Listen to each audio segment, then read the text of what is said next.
Pessoal, boa tarde então, sejam todos bem-vindos à nossa aula número 6, terceira unidade. Hoje a gente vai falar sobre os ambientes virtuais de aprendizagem. Espero que vocês tenham tido um bom recesso, um bom período de descanso.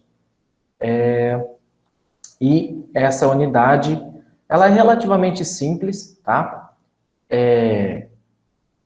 Ela foi montada, ela foi pensada, eu falar de ambiente virtual, muitas vezes parece que eu estou falando de algo relativo à educação, até parece um pouco fora do contexto do curso de zootecnia, mas é porque eu vou trabalhar com o ambiente virtual de maneira geral. Aí lá no final eu vou fazer a amarração, onde eu explico como é que isso encaixa, como é que o ambiente virtual de aprendizagem se encaixa para um curso de zootecnia, tá? Ou como que isso vai encaixar na vida profissional de vocês em momento posterior. Então, só alguns recados, né, antes de eu iniciar. O primeiro, que eu já corrigi e postei as notas do questionário. No geral, vocês foram bem, acho que a média ficou em 75 ponto alguma coisa, 7 pontos e meio, na verdade, né, de média. Acho que 4 ou 5 pessoas só que não fizeram, mas eu estou entendendo que são desistentes, porque não entraram em contato comigo também. E algumas pessoas que me relataram que não estava conseguindo enviar ou que não estava conseguindo abrir o questionário, eu reuni hoje de manhã com a equipe de TI e o que a gente constatou, na verdade, é problemas locais, problemas de internet, tá? Ainda assim, se vocês logarem no SIGA hoje, vocês vão ver um aviso de manutenção no próximo sábado e domingo, que é justamente para deixar ele mais leve, para ver se consegue abrir de maneira mais fácil pelo celular, que eu estou vendo que a grande maioria utiliza o celular para estudar e fazer as atividades, tá? Mas, no mais, é isso que a gente que eu tinha de recado. O outro, na verdade, é que vai iniciar hoje o questionário 2, tá? Vai de hoje até o dia 15, que é o outro sábado, sem ser esse agora, é o outro final de semana, tá? 15 ou 16, não lembro agora, acho que é 15. E eu tinha planejado inicialmente que essa atividade 2 seria as unidades 3 e 4. Mas eu deixei só com a unidade 3, porque senão fica muita coisa para vocês estudarem em pouco tempo, tá? Então vai ser exclusivamente em cima da unidade 3, né, que é essa aula de hoje, e também um material de leitura obrigatória, que já está postado no SIGA também, que ele vai falar sobre o Moodle, né? Eu vou falar um pouquinho sobre o Moodle hoje, mas nesse material complementar vai explicar bem mais detalhado, vai ficar bem mais fácil de vocês compreender, certo? A aula de hoje também ela deve ser um pouquinho extensa, próximo aí, acho que de 1h50, 2 horas. Então, com mais ou menos 1 hora eu faço uma pausa, um intervalo, 1, 2 minutinhos, só para tomar uma água e parar a gravação e iniciar outra.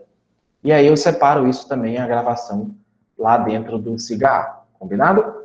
Qualquer dúvida pode estar mandando no chat ou me interrompendo aqui para fazer a pergunta. Se eu ver que tem muita pergunta, eu prossigo com a aula, daí no final eu abro de novo o espaço para novas perguntas, tá joia? Bom, então, antes de eu começar a falar sobre os ambientes virtuais de aprendizagem, eu tenho que apresentar para vocês um conceito chamado de tecnofobia. O que é a tecnofobia? É o medo de tecnologia moderna. É uma rejeição ou resistência à mudança e, por consequência, ao uso da tecnologia. Tá? Então, exemplificando para vocês, um controle, hoje há gastos e gastos milionários dessas fabricantes de eletroeletrônicos, aí eu vou citar o caso da Samsung, em desenvolver um controle de televisão que seja o mais simples possível, né? Com 2, 3, 4, 5 botões no máximo. Antigamente era bonito, era moda você ter um controle remoto de televisão, que era cheio de botãozinho, botão colorido, botão maior, botão menor, e isso acabava assustando um pouco as pessoas, tá? Algumas pessoas, elas não gostam de mudanças, elas não gostam de evolução, elas tendem a permanecer de maneira mais estática ao ambiente delas, tá? Elas têm uma certa resistência a essa mudança, principalmente a mudança tecnológica, tá? Ou até mesmo ao uso de tecnologia. Então, eu tenho um tio, um parente na minha família, que ele não usa computador, não sabe usar computador. Uma vez eu falei, eu esqueci o computador lá da empresa dele ligado, liguei para ele, ele desligou tirando da tomada. Ele foi lá na tomada, puxou o fio do computador para desligar, tá? E isso é normal, tá? Não que isso seja um problema, tá? Fobia tem a ver com medos, né? Aracnofobia, medo de aranha. Deixa eu ver o que mais aqui. Eu esqueci. Puxa, tem outros tipos de fobia, né? Que você tem que são medos, né? E tecnofobia é o medo da tecnologia. Se os homens aprenderem a escrever, o esquecimento será implantado em suas almas, pois deixarão de exercitar a memória e passarão a confiar somente no que está escrito. Essa frase é do Sócrates, tá? De 469 a 399 a.C. E o que ele diz, na verdade, com isso, né, é que a partir do momento que você escreve ou que você registra, né, você passa a não guardar mais na sua memória, e aí você passa a confiar naquilo que está escrito. Por exemplo, antigamente a gente sabia o número de telefone de cor de um monte de parente nosso, principalmente pai, mãe, irmão, vizinho, amigo, amiga, né? Hoje, a gente quase não sabe esses números mais de cabeça. Quando fala, você tem o número de fulano? Tem. Vai lá e manda o contato da pessoa, ou raramente passa o número, né? Então, isso vai bem de acordo com o que ele disse, com o que o Sócrates afirmou há quase 2.500 anos atrás. Então, se a gente confia muito no que está escrito, a gente passa a liberar o espaço da nossa memória e passa a confiar naquilo que está escrito, tá? E isso chega a ser um certo problema, porque numa falta de energia, numa falta de recurso, numa falta de meio necessário, você passa a confiar naquilo que está escrito e você tem que ter certeza, tem que garantir que aquilo que está escrito é de fato o que é verdadeiro, tá? Então, o medo do novo, ele ocorre por dois motivos. O primeiro, resistência à mudança, tá? É natural do ser humano que ele se acomode. Desde a época pré-histórica, o ser humano ele tende a se acomodar. E também a própria resistência a essas mudanças. E você tem vários fatores que levam as pessoas a terem resistência à mudança. Tá? Vou citar alguns deles. Medo de que o novo seja pior, né? Não saber o que você vai enfrentar lá na frente. Desde criança, muitos de vocês passaram por jogos, por desafios, e muitos dos jogos, quanto mais você avança no jogo, mais difícil ele vai sendo, né? Então, lembra quando vocês brincavam de amarelinha, que eu sei que vocês brincaram? Quanto mais longe você estava no jogo da amarelinha, mais difícil ia ficando. No videogame, no Super Nintendo, no PlayStation, no Atari, quanto mais longe a fase, maior era o nível de dificuldade. Então, seria fácil eu jogar a amarelinha jogando a pedra só na primeira ou na segunda casa, né? Seria fácil eu jogar videogame repetindo várias vezes a mesma fase no videogame. E isso não é possível, tá? A vida não é assim. E muitas pessoas perderam o emprego porque não souberam se adaptar ao computador. Muitas pessoas perderam emprego, né, de 1990 para cá, porque não se atualizaram.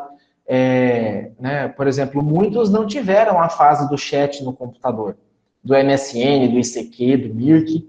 Eles já passaram direto da máquina de escrever para o celular, para o smartphone. Então, esse mesmo tio que eu falei para vocês, que não sabe, malemar sabe ligar um computador, não sabe desligar, não sabe mexer no sistema operacional, no Word, no Excel, mas ele ganha dinheiro, ele é um bom empresário e ele mexe muito bem no celular. Então, as ferramentas que ele não aprendeu a mexer no computador, ele aprendeu a mexer no celular, tá? Tem uma outra frase também do Mendelssohn, que ele diz o seguinte, que as crianças nascem em uma cultura em que se clica e o dever dos professores é inserir-se no universo dos seus alunos. Então, esse aqui é um debate muito, muito grande feito dentro da área da educação. Eu dou a tecnologia para o aluno e forço ele a utilizar, saber ele utilizar essa tecnologia, ou eu proíbo ele, né? Em outras palavras, eu deixo o aluno usar um celular em sala de aula, e o celular como ferramenta para complementar o ensino, o aprendizado dele, ou eu proíbo o celular dentro de sala de aula. Na outra semana, na próxima semana, a gente vai discutir um pouquinho sobre... na verdade, eu vou fazer um jogo online com vocês para tratar desse assunto aqui de hoje, tá? Não fiz hoje porque a aula já ia ficar um pouco extensa, mas eu vou ver se na próxima semana eu passo as instruções para vocês antes, eu aviso um pouquinho, a gente vai fazer um jogo online em que eu vou demonstrar o uso de, por exemplo, tecnologia como um fator auxiliador, né, no processo de tomada de decisão.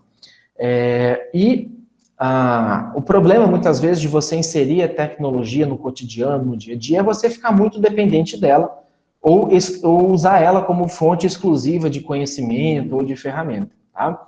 Eu deixei no SIGA também postado um vídeo, que é esse que está aqui no... Deixa eu pegar aqui a caneta, só ativar aqui a caneta vermelha.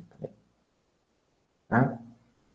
Eu deixei esse vídeo aqui, postado no SIGA, que é de uma criança, um bebezinho, acho que menos de 1 ano, mexendo numa revista, né? E essa criança, ela já cresceu com um tablet na mão.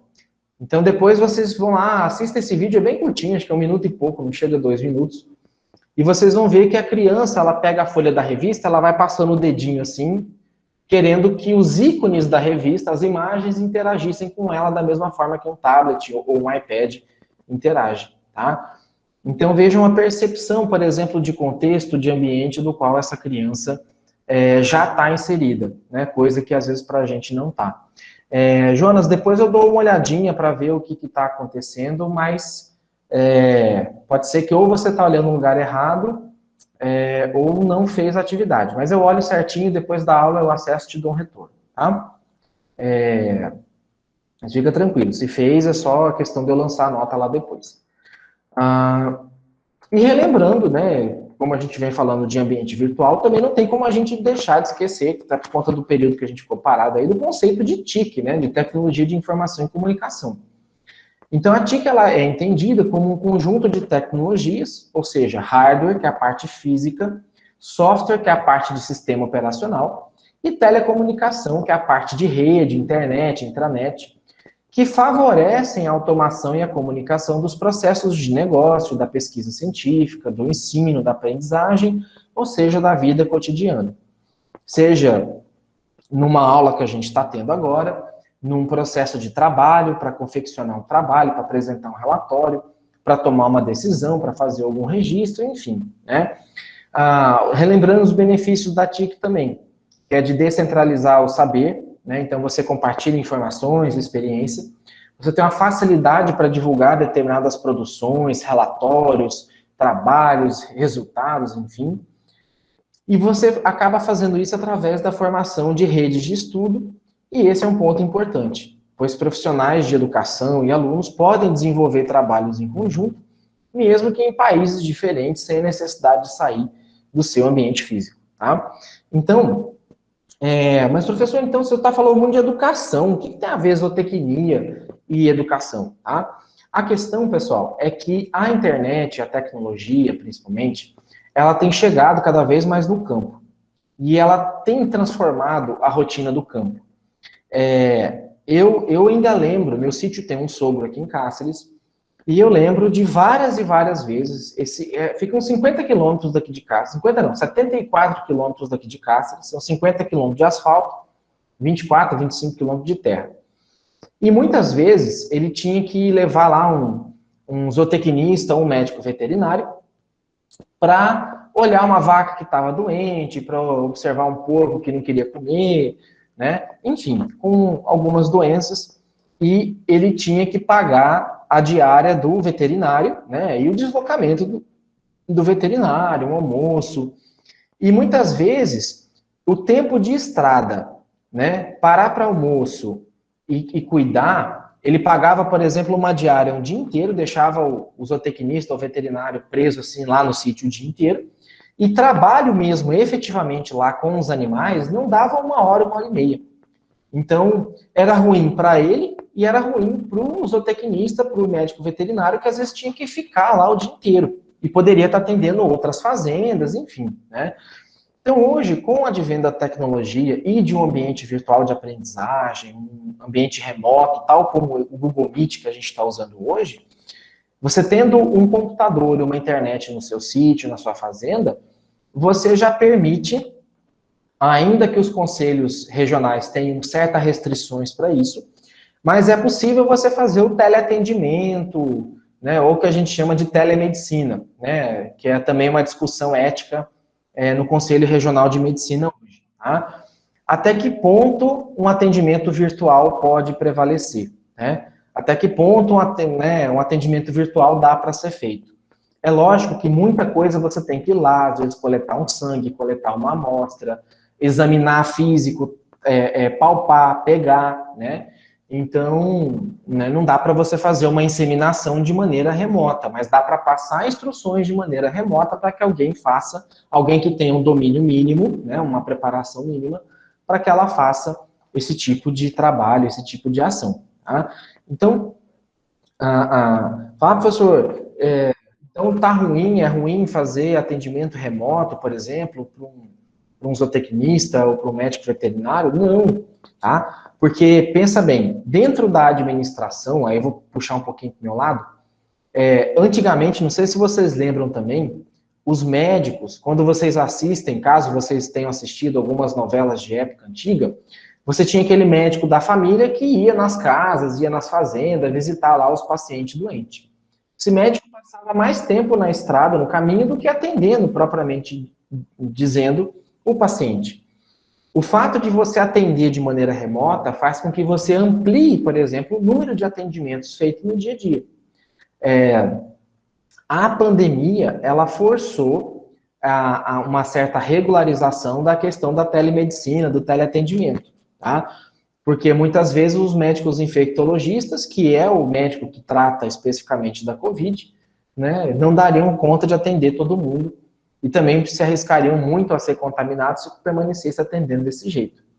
Então, a tecnologia da informação, ela possibilita, né, falando de vocês, esse tipo de atendimento é um atendimento mais reativo, que você tem o problema e você age com esse problema. Tem um outro campo, um outro benefício da TIC, que é o que eu vou falar na aula da semana que vem, que é com relação ao uso de dados e informações para a tomada de decisão. Então, essa primeira explicação que eu fiz do teleatendimento, de atender de maneira remota, é um problema que já aconteceu e você está buscando alguém para remediar. Mas tem um outro benefício da TIC, que é o conteúdo da semana que vem, em que vocês vão perceber o tanto de informações que vocês produzem que vocês não fazem ideia que vocês produzem. E aí o Google, os sistemas de banco de dados, metadados e minerador de dados, eles te conhecem tão bem que eles são capazes de decidir e opinar por você, né? E você apenas concorda com eles ou discorda, tá? Mas isso é da próxima aula, eu não vou adiantar aqui não. É só aí sim que vocês vão ver o que é fazer uso de tecnologia para tomada de decisão, tá? Falando um pouquinho, né, que na educação, falando um pouquinho do ponto de vista de aprendizagem, né, da educação como um todo, a informática ela é vista como uma nova promissora área a ser explorada com grande potencial para ajudar nas mudanças dos sistemas educacionais. Essa afirmação, ela é de 99, tá? Que eu tirei do 7 de 99. Para vocês terem uma noção, a gente está falando aqui do que? 21 anos, né? Beleza, Jonas, tá joia, tranquilo. A gente está falando aqui de 21 anos, tá? E há 21 anos atrás você já tinha uma importância do uso da tecnologia para essas mudanças na educação, tá? Professor, mas eu tenho dificuldade para aprender de maneira remota. Eu tenho certeza que você tem. Eu tenho também, tá? Muitas vezes esse aprendizado remoto, esse aprendizado a longa distância, ele tem uma série de dificuldades, porque o ser humano, e aí não é brasileiro, não é porque é de Vila Rica, não é porque é de aqui de Cáceres, o ser humano ele tem uma tendência a prestar atenção em determinados assuntos por um determinado período de tempo, tá? Aí que eu vou falar na aula da semana que vem sobre o TikTok. O TikTok, aquele aplicativo, Ele pegou o que o Facebook, Instagram e YouTube tinham de melhor e resumiu no aplicativo único, tá? Que trabalha com metadados, eu vou falar disso semana que vem, e que acaba gerando a atenção de vocês e produção de conteúdo de vocês. Então, eu vou explicar o funcionamento desses aplicativos, inclusive tem um filme que eu vou recomendar para vocês, que explica um pouquinho sobre isso também, tá? Essa questão de como que a gente, às vezes, está sendo usado, como que a gente está sendo espionado, e a gente nem está percebendo que está sendo usado ou espionado nesse sentido. E o que eu vou falar não é nada de teoria da conspiração, nada disso, tá? O que eu vou mostrar para vocês é o que de fato já existe hoje. Inclusive, quando você instala o aplicativo, você concorda com os termos de uso, e lá nas 1.200 páginas de termo de uso que ninguém lê, está lá escrito que o seu comportamento, os seus dados serão usados por sistemas internos, tá? E aí, refletindo um pouco, né? O que fazemos com os recursos tecnológicos que estão à nossa disposição? A gente foi preparado para produzir o passado, para compartimentalizar, ou seja, separar em compartimentos nossos pensamentos e as nossas ações, para aí sim ter uma compreensão linear, sequencial e apenas racional dos fatos, né?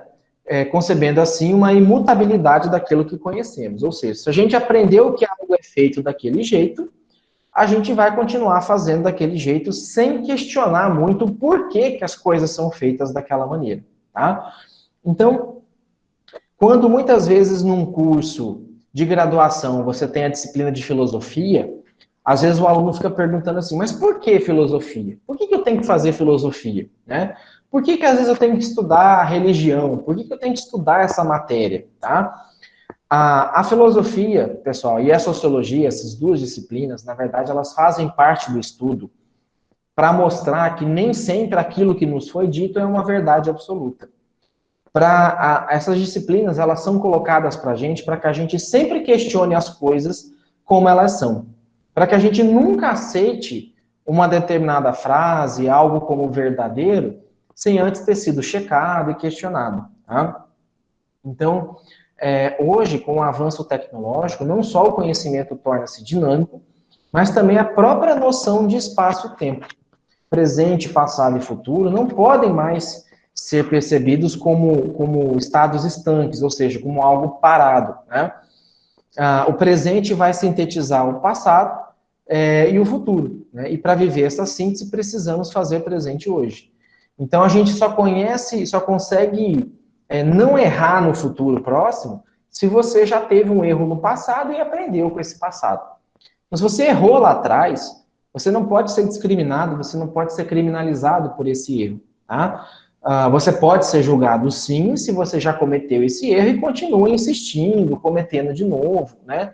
Ou seja, sem que você esteja aprendendo de fato com esse erro, tá? E aí, a ideia, dentro desse contexto, desse ambiente de discussão meio educacional que a gente está fazendo hoje, é que eu convido vocês a pensarem, né? Sempre fora da caixa. O que significa essa expressão pensar fora da caixa? Tá?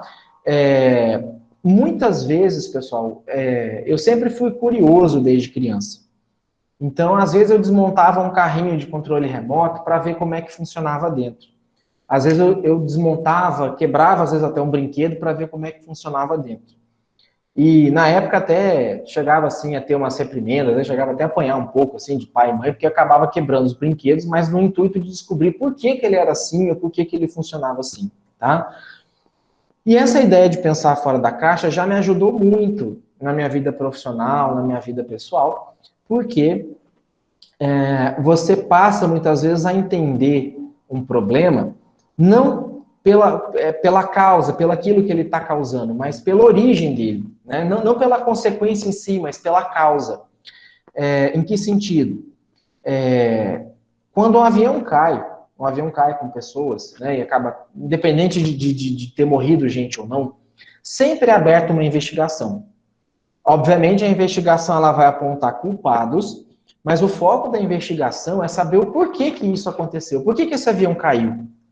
Depois que descobriu por que esse avião caiu, é que você vai ver se tem um culpado ou não, e se tiver, de fato, responsabilizar ele.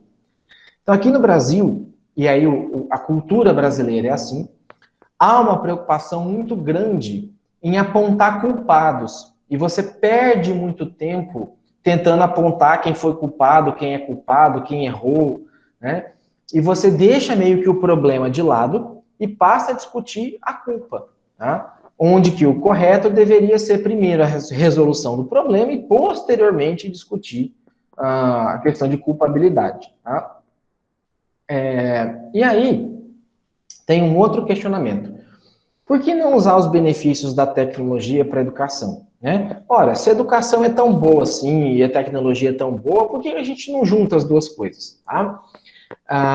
E alguns exemplos de recursos que podem ser utilizados para encurtar a distância entre tecnologia e educação.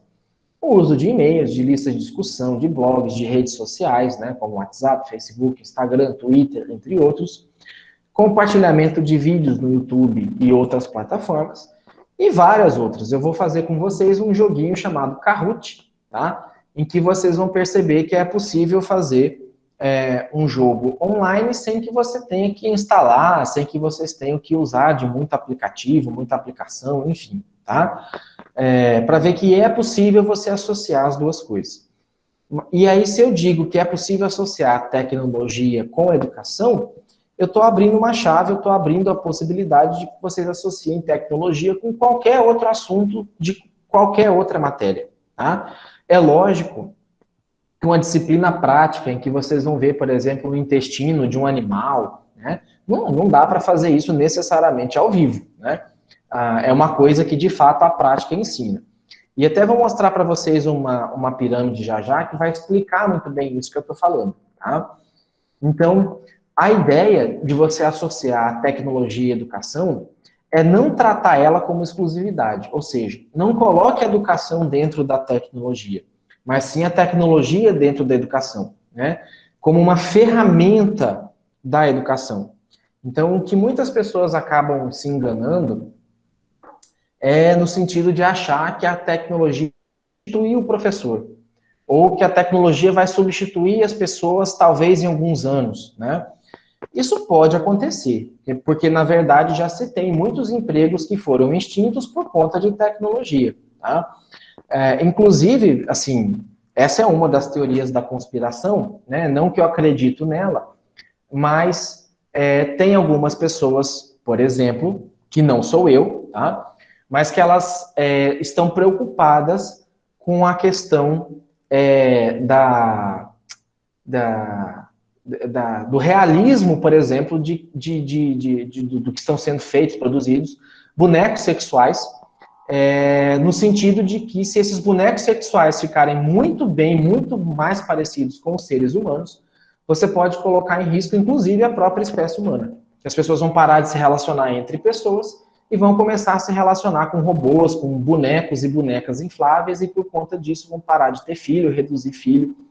E é lógico que isso, né, é uma ideia absurda, mas se você buscar no Google casamento com robô, casamento com boneca inflável, você vai ver que já tem uns doidos puxando a fila, tá?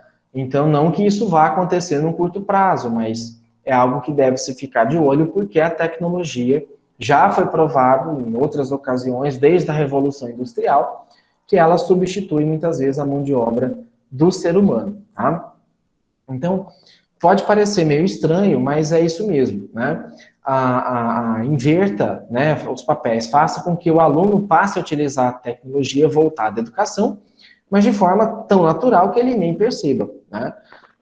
Então, assim, eu não sou contra, por exemplo, compartilhar material pelo WhatsApp, não sou contra, ainda que eu não faça tanto isso, né? Mas, até porque eu percebi, principalmente depois da atividade 1, que né, os alunos de Vila Rica têm uma dificuldade de acesso à internet, que a internet em Vila Rica é ruim, né? Principalmente os alunos que ficam mais na zona rural, os alunos que estão um pouco mais distante do centro, têm essa dificuldade, né? Então, eu tenho que levar isso em consideração na hora de elaborar as atividades, inclusive na hora de fazer as próprias aulas, tá? Aqui tem algumas ferramentas, né? Por exemplo, você tem o TeacherTube, nem sei se está ativo ainda, mas já não está tão usual, que é um YouTube mais voltado para assuntos. Ele tem muitos vídeos americanos, muitos vídeos ingleses, né? Só para vocês saberem que é uma plataforma. É um YouTube voltado um pouco mais para a educação, tá? O próprio YouTube, né? Você tem o Veduca, que também é um site estrangeiro, ele passa aulas ao vivo de várias universidades. São várias aulas de várias universidades que acontecem de maneira ao vivo, né? Isso não é muito comum, não é hábito nosso assistir uma aula lá de Harvard, porque às vezes tem dificuldade com inglês, né? Tem dificuldade com determinados assuntos, né? Já tem dificuldade um pouco com tecnologia. Imagina assistir uma aula de Harvard, de Michigan, do MIT, que está em inglês, né? De maneira remota e tal, tá? Então, só para mostrar do que se tem, né? Você tem vários cursos, você tem ambientes virtuais, que eu vou falar dele já já, que você pode acessar da onde vocês estiverem, tá? Inclusive com certificado expedido, tem pós-graduação com certificado expedido por essas instituições, Harvard, Michigan, tá? MIT, Yale, entre outras.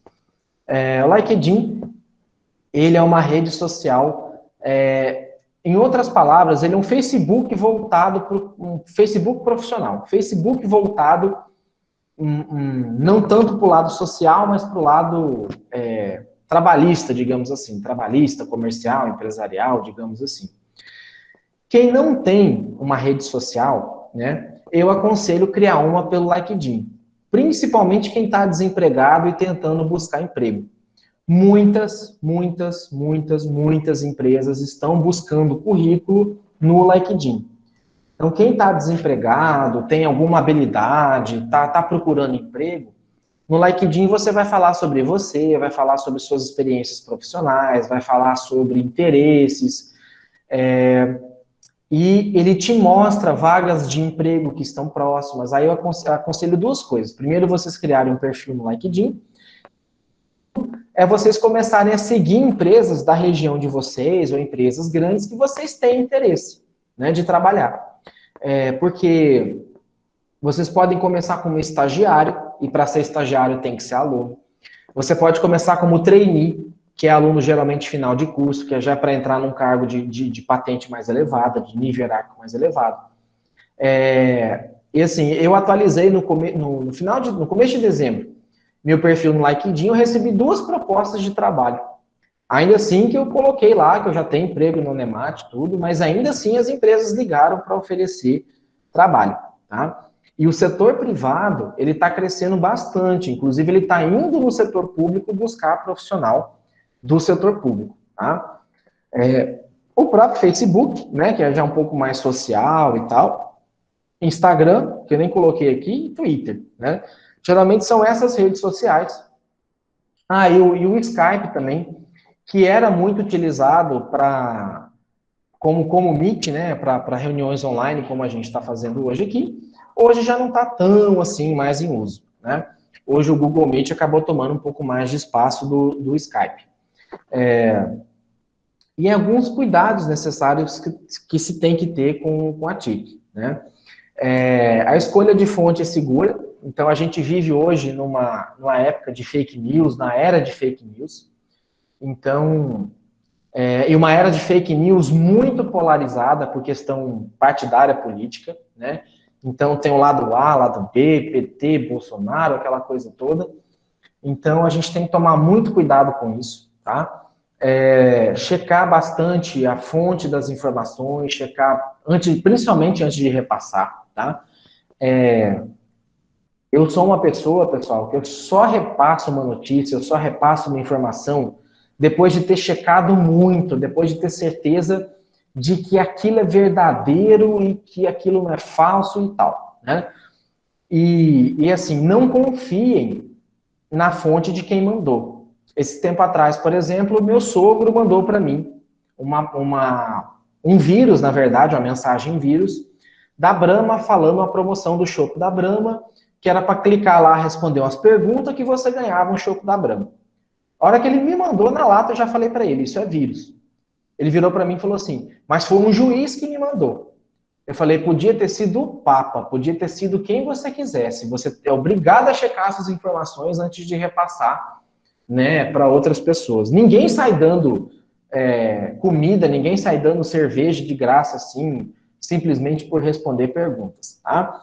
Existe um cara da economia, um pai da economia moderna, na verdade, um cara chamado Adam Smith, que ele tem uma frase chamada assim: não existe almoço grátis. Então, muitas vezes uma promoção, ela é motivada por volume, ela é motivada pela quantidade de gente interessada. Ele tira um pouquinho dessa quantidade de gente interessada e faz sobrar algo para dar como promoção, como prêmio. Nunca, compre 2 e pague 1, você está pagando por 2, tá? 100 gramas grátis não é grátis, tá? Isso já está embutido num custo. Então, essa teoria do Adam Smith, ela diz que não existe almoço grátis. Você pode até não pagar o almoço, mas você vai ser cobrado em um outro momento, tá? Para vocês terem noção, tem um monte de faculdade particular que dá um monte de curso gratuito para você fazer. Venha fazer um curso aqui de nutrição animal gratuito. Aí você vai lá, você faz o curso, começa, assiste às aulas, faz a atividade, tudo de graça. Aí, o curso é de graça. Mas se você quiser o certificado do curso, você tem que pagar, tá? Então, o curso é de graça, ela não negou, não está mentindo. Mas aí o certificado, que é o que para muita gente interessa também, você tem que acabar pagando ele de maneira separada. Então, a tecnologia, ela facilitou o acesso de muitas pessoas que eram chamadas de analfabetos digitais, eram pessoas que não tinham acesso à tecnologia. E o problema é que ela aconteceu de maneira muito rápida e você não tem o que eu vou falar daqui a pouquinho, né, sobre a netiqueta, que é uma etiqueta da internet, tá? Muita gente não passou por essa fase. E o fato das pessoas não terem passado por essa fase fez com que muitas não saibam lidar, não tomem cuidado com o que repassam, com o que fazem, tá? Outra questão também é a segurança dos dados. Então, hoje a gente concentra muita coisa dentro desse aparelhinho aqui, dentro desse celular. Documento, senha bancária, acesso à conta bancária, acesso a e-mail, acesso a informações pessoais, acesso a vídeos íntimos, fotos íntimas. E aí, quando você perde um aparelho desse, quase que a sua dignidade vai junto. Quase que a sua alma, a sua dignidade acaba indo junto. Então, o fato de você levar, às vezes, um celular para arrumar numa determinada loja, tem que ser uma loja de confiança. Não confia no mais barato, porque esse mais barato pode vazar um vídeo, pode vazar uma foto, pode vazar uma senha, alguma coisa nesse sentido, tá? Tomar cuidado com foto de cartão de crédito, porque isso serve para as pessoas clonarem e fazer compra na internet depois, entre outras coisas, tá? A facilidade, mobilidade na utilização de recurso também, né? Por exemplo, transferir dinheiro por Pix, fazer remessa de um texto, de uma informação que não seja uma fonte muito confiável. Então, isso tudo tem que ser tomado cuidado para que você não caia em armadilhas, tá? Existem outros pontos também, como a aceitação do público-alvo, norma da língua escrita e facilidade e comodismo, né? Por conta disso, também pode ser um pouco prejudicial, tá? Inclusive, a netiqueta, né? Que é a etiqueta com N na frente de net, de internet, né? Netiqueta, ela tem algumas regras que, por exemplo, se você escrever, né? Tudo maiúsculo, que é o que a gente chama de caixa alta, parece que você está gritando, que você está falando alto com a pessoa, né? Então, muitas vezes, você nem queria falar, né? Se eu escrever, por exemplo, se eu escrever aqui no chat assim, ó, façam a atividade até amanhã, né? Se eu mandar uma mensagem, por exemplo, assim, dá a impressão que eu estou gritando, que eu estou chamando uma atenção, tá? E nem sempre é assim. Às vezes a pessoa esqueceu o caps lock, né? O caps lock ligado e acabou ficando tudo em maiúscula. Mas o fato de você escrever em caixa alta, maiúscula, como está assim, parece que você está gritando, que você quer chamar atenção. Sem falar também que a tecnologia da informação, ela está fazendo com que a gente escreva menos, com que a gente abrevie as palavras, deixe de usar vírgula, né? e muitas vezes uma vírgula faz uma diferença enorme numa frase, né? E quer ver? Deixa eu ver se eu acho uma frase aqui.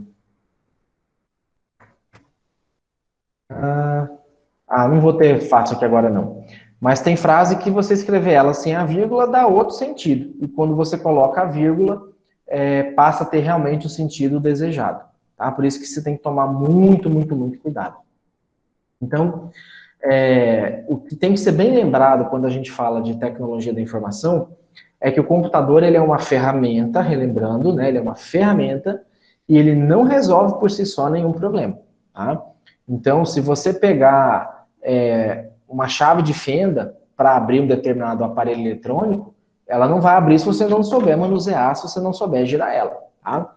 Uma pesquisa da Unicamp em 2008, né, que foi feita com base no sistema de dados da SAEB, que é um sistema de avaliação da educação básica, ela apontou que alunos que usam o computador para a realização de tarefas escolares tiveram pior desempenho.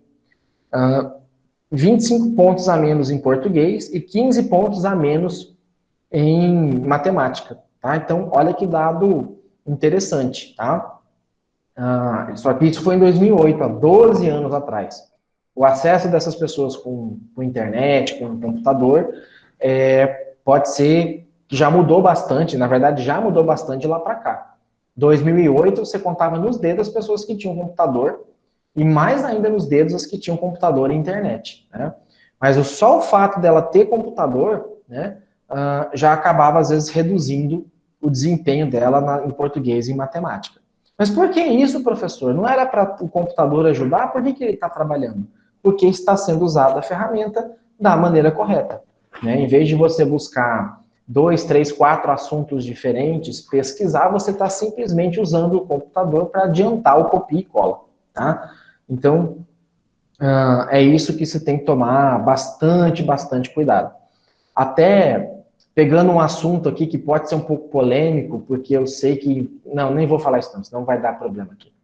Mas você tem, inclusive, investigações criminais que envolvem copia e cola de relatórios, você tem questão de plágio, você tem questões de fraudes, né, por conta dessa questão do copia e cola.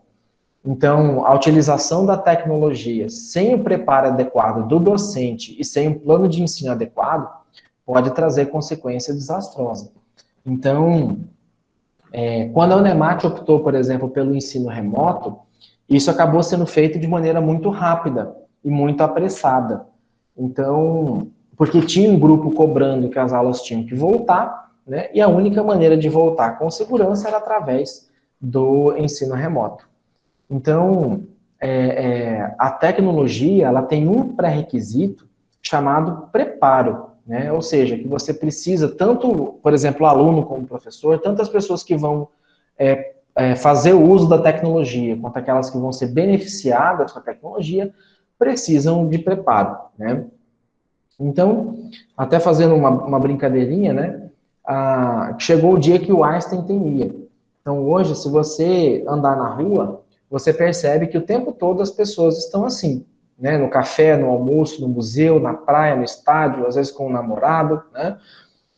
Eu acho que eu já comentei com vocês sobre uma pesquisa que eu fiz com os alunos meus em um restaurante que utilizou grupos de pessoas que estavam fazendo uso do celular durante o horário ali, durante o tempo de estadia no restaurante, e um grupo de pessoas que não fizeram uso de celular durante o tempo ali no restaurante. E o consumo de bebida, a interação, a conversa, né, e o próprio consumo de comida e bebida foi muito maior quando eles não tinham o celular na mão. Tá?